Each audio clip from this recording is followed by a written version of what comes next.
back. You're watching The Final Word. It's quite a boost for the Startup India campaign. Sources have told Bloomberg TV India that the Prime Minister's office or the PMO is keen on giving more incentives to entrepreneurs in the upcoming union budget. And you know what, Fatima? The government is not alone in their efforts to provide a fillip to startups. Now, the RBI has also stepped in. Today, they've announced these steps to improve the ease of doing business and contribute to an ecosystem that's really conducive for the growth of startup businesses in the country. That's what we've got to know today.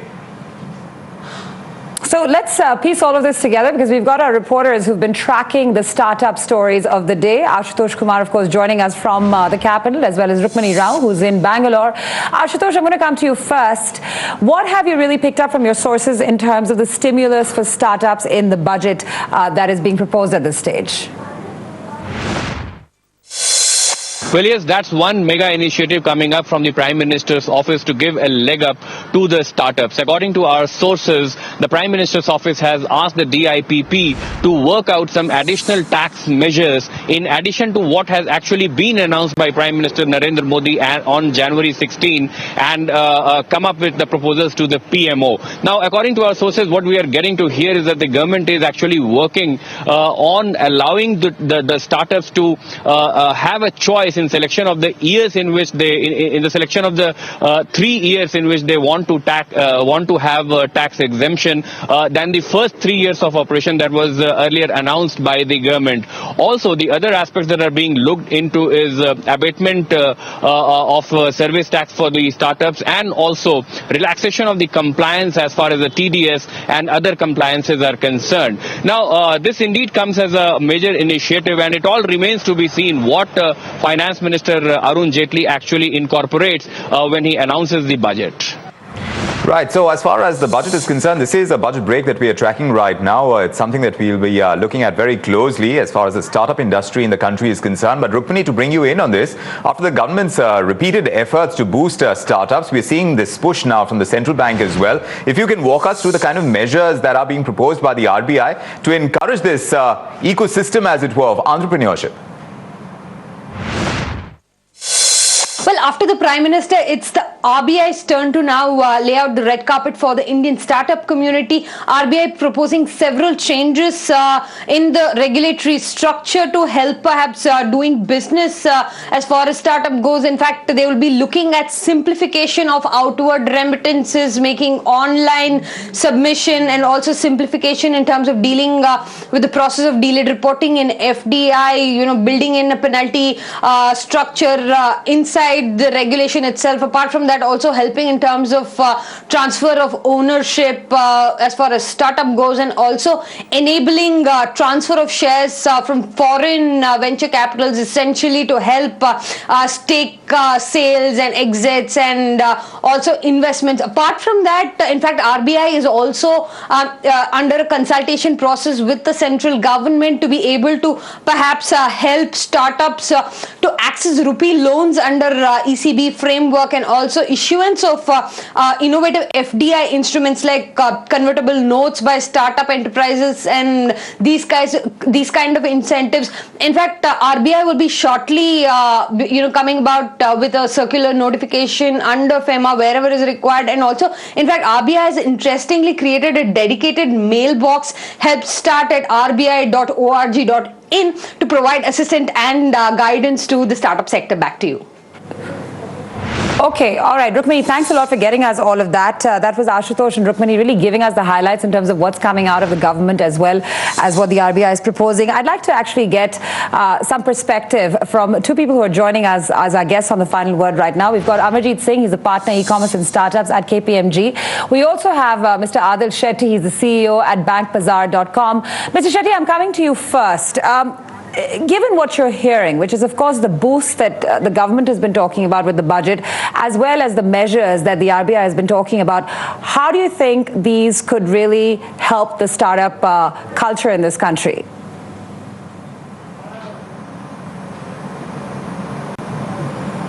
So I think the intent is very clear, right? I was at the startup event in Delhi where the Prime Minister was speaking, and there were so many senior government officials there, and they made it very clear that they want to support and they want to help startups grow. So the intent is very clear. I was very excited personally to see the RBI measures today. So as a company like Bank Bazaar, which has received multiple rounds of foreign venture capital investment, we know that whether it's being able to absorb that venture capital investment, being able to report it to the RBI, or even in terms of being able to transact on those shares, right?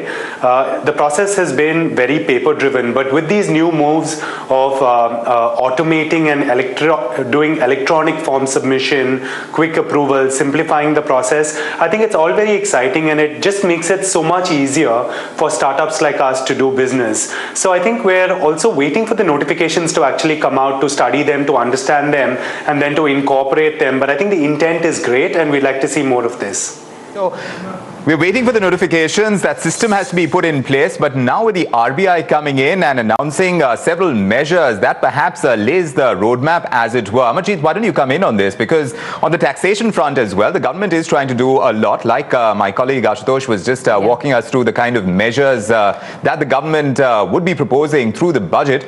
Not least of which being being able to kind of choose the kind of tax holiday that the number of years, which those years are as well. The government wants to give startups the liberty to decide that as well. How much do you think it's actually coming together in terms of creating the right environment for startups to be able to do business?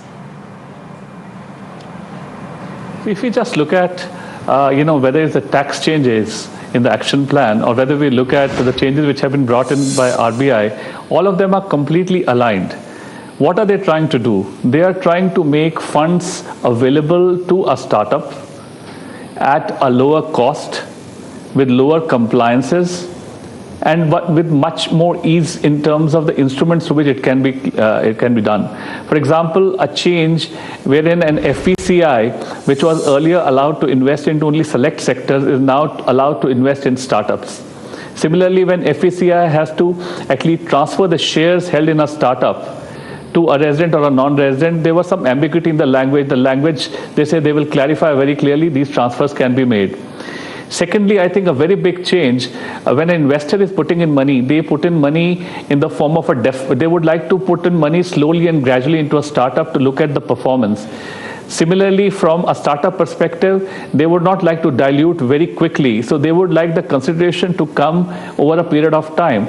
So therefore, they are talking about escrow arrangement now being allowed from 6 months to 18 months. Similarly, trying to reduce compliances by making Form A2 online, or if there's a delay in reporting, then there would be some clearly compounding things. And similarly, if we just look at from a tax perspective, what they did, they said that if there are capital gains being earned and if you put the money into a fund of funds, then you don't have to pay taxes. Or they're saying that if anybody is putting money into a startup at a premium, that premium will not become income. So it's all aligned. All these changes which are being done, they are based upon the genuine problems which were being faced by startups. So the government is listening. The government is bringing in changes which I think will make this ecosystem go much more lively. And the point is, if the government is working on some incremental item on taxes, I think it's going to become something. India is definitely going to become a thriving place for doing startups.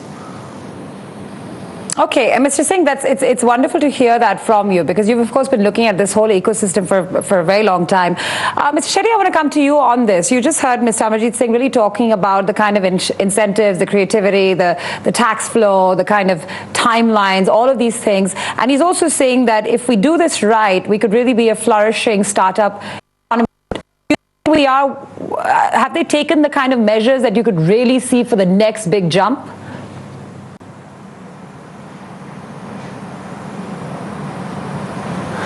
So I think in the last few years, right, we've had a lot of good investors in India. We've had a lot of companies coming up. So there's a lot of action happening on the ground as we speak.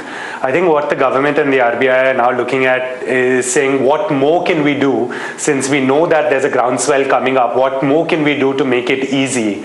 So I think the first set of announcements which we heard in Startup India from the action plan were all positive. And now we're waiting for the budget because, we know that you can save on capital gains by putting it in the fund of funds of the government, but we're looking towards the budget to see can it be treated similar to capital gains on a public market exchange traded share, wherein after 3 years there's no long-term capital gains. So I think the initial steps have been taken. I think today's RBI announcement was great, right? Because when you get FVCI money, the reporting you go through, the forms you fill in, which sectors FVCIs can invest in, how do they transfer shares, how if you have operations in Singapore, how do you move money into Singapore? All of these issues, right, are fairly complex issues and there's a lot of compliance around it. And I think it's genuinely a great step that the RBI is thinking about how do I make this simpler for a startup in order to do it, because essentially every startup needs to do it at some point in time. And I think that as we see these notifications come out, as we see the budget come out, we'll actually see the rubber hit the road and our lives start to become much easier as we accelerate on our growth path, right? So I think the intent is great and I think the trajectory is strong. Looking forward to seeing all this implementation go out. It's always a question about implementation at the end of the day, right? Amarjeet, you'd agree with what Adhil is saying over here as well. But also when you talk about sweat equity, you're talking about ESOPs as well. Do you think that path is getting cleared for the kind of payments that go out, the non-cash payments that go out as far as startups are concerned? Yeah. See the point, I think if we